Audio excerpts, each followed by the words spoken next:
Welcome back. We are in Chapter 4B, the Laplace transform. And in this section, we're dealing with Section 2 of Chapter 4B, Electric Circuits ODE. Electric circuits can form ordinary differential equations. We are interested in the following types of devices: the resistors, the inductors, and the capacitors. We have a current that is varying with time passing through a resistor. The voltage drop across these two terminal points is given by the resistance value times the current at the instance. And therefore, of course, if you have this, then simply moving R to the other side, then the current at the instance is given by the voltage drop across the terminal point divided by the constant R, where R is the resistance value in ohms. So you'll see that actually in the voltage and the current are changed by the constant value R. Now, an inductor and a capacitor behave slightly differently. The voltage drop across the inductor is actually dependent on the derivative of the current. So the faster the current is changing, the more voltage will be dropped across these 2 points. So the equation describing the voltage drop across an inductor is typically using the alphabet L. Inductor is in Henry.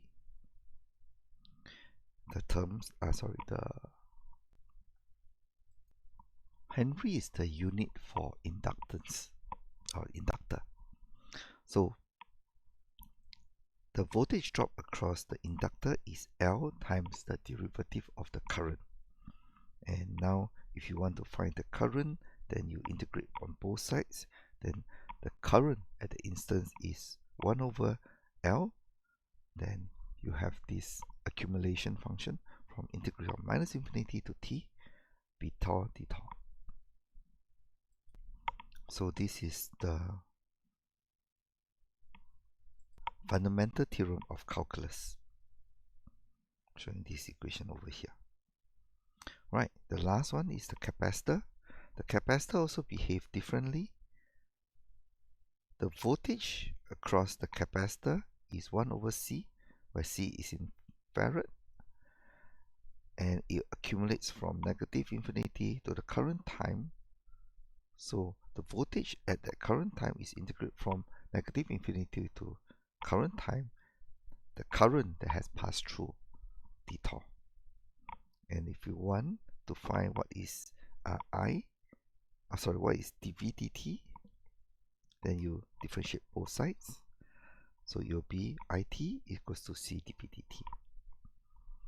So with these 3 expressions with these 6 expressions of voltage and current across the 3 devices, resistor, capacitor, and inductor, then we can actually form differential equations. Let's see them in the next slide. The first example we'll deal with is RL circuit. We have resistor here and we have inductor here across in a series. So series means one followed by another.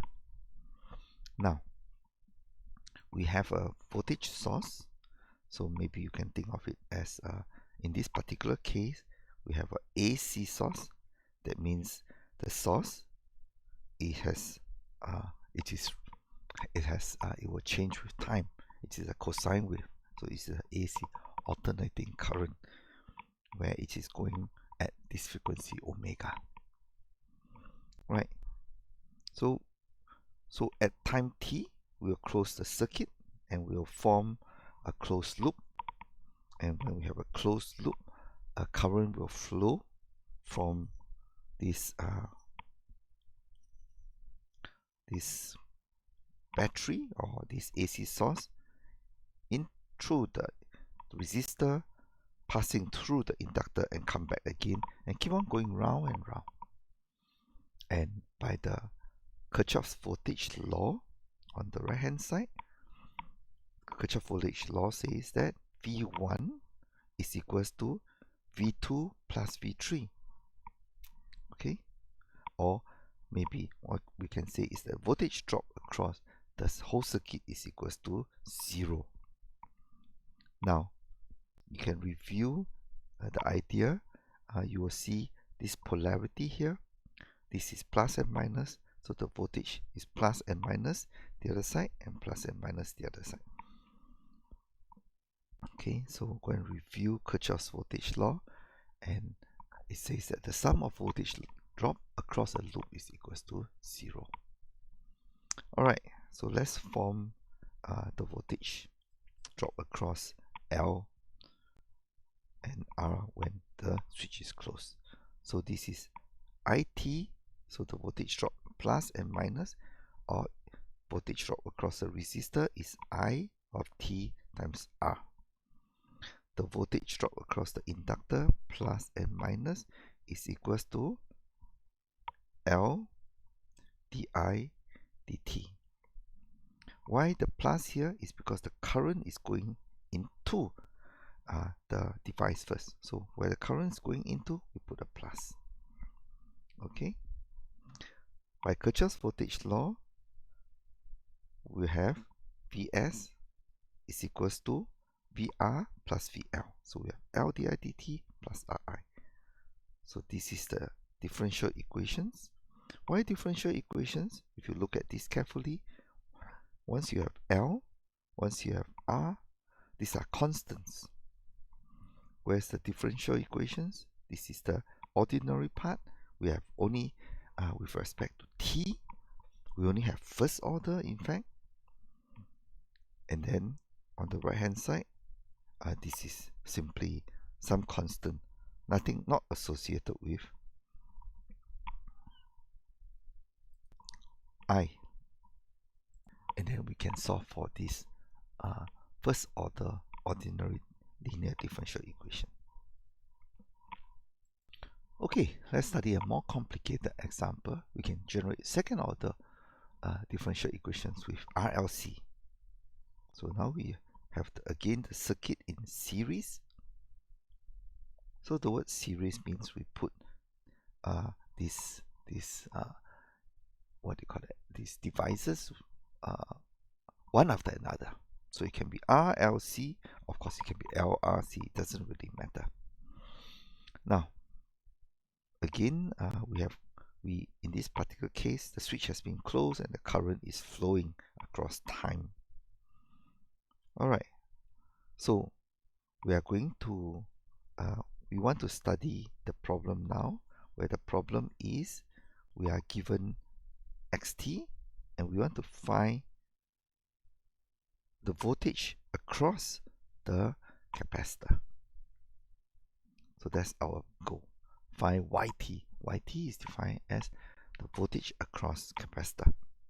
Alright, let's write the Kirchhoff's voltage law first, which says that the voltages across the loop is equals to 0. So we just make sure we get the sign right. Plus and minus, plus and minus, plus and minus. So we are saying that the voltage source, we put it at minus because actually if we want to, you can put it on the right hand side. Is this voltage drop across equals to xt.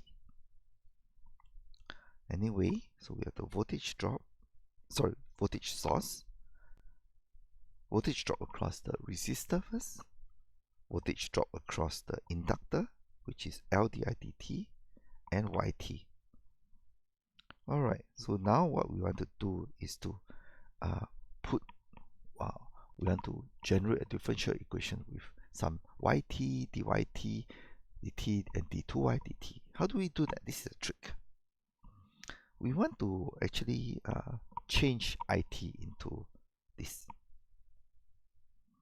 So if you refer to the equations here, IT is equals to C dV dt. Alright, so we have this expression here. We're going to say the current across everybody is can be expressed as C dyt dt. Dyt is the voltage drop across the capacitor. And IT, whether it is here or here or here or here, is the same. Okay, so now we can now put IT as C dyt dt. So this is guys IT. So what about here? So the IT dt, well, we differentiate IT again, so we want to do dt, and therefore now we have C d2y dt. So the second order pops out. Xt is the same, yt is the same, and now we have a second order differential equation. Second order because we have d2 here. Ordinary because we only have one independent variable. So this is the first order, this is the second order. The expression associated with all these derivatives are constant. I mean, the resistor don't change, the capacitor don't change, the inductor don't change. So these are constant. So it's constant coefficient, ordinary, second order differential equations. Okay, so it's very nice. We can see how we can have a very simple circuit like this to generate a second order differential equations for us to solve. So with that, in this course, we are only going to deal with series circuits.